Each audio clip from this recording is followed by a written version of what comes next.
Forkopimda pada hari ini tidak, karena juga mendekati berkah, di mana dengan adanya penyakit mulut dan kuku ini kita bersama Forkopimda sudah di lapangan. Jadi alhamdulillah pasti di lapangan hewan nyambing semuanya alhamdulillah sehat semua.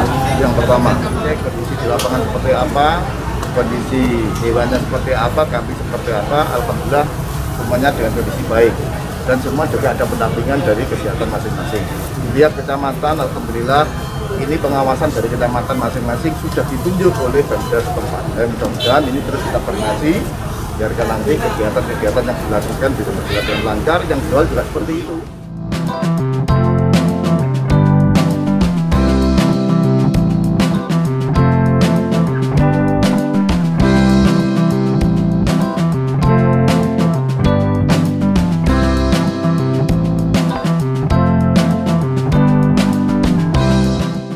Sebelumnya hari-hari seperti ini tuh saya sudah ngambil lagi. Saya kemarin datangin 30 ya, ini kan sudah. Tapi saya saat ini nggak berani datangin karena kondisinya seperti ini. Kita mikir kesehatannya sapi juga. Ini sebetulnya permintaannya banyak. Makanya sekarang kita nggak berani datangin langsung ke lapak. Kita main medsos. Jadi kita main video, kita kirim ke medsos, kita kirimkan ke tamir-tamir, yang dipilih yang mana ya sudah itu. Kita cari angka safety-nya.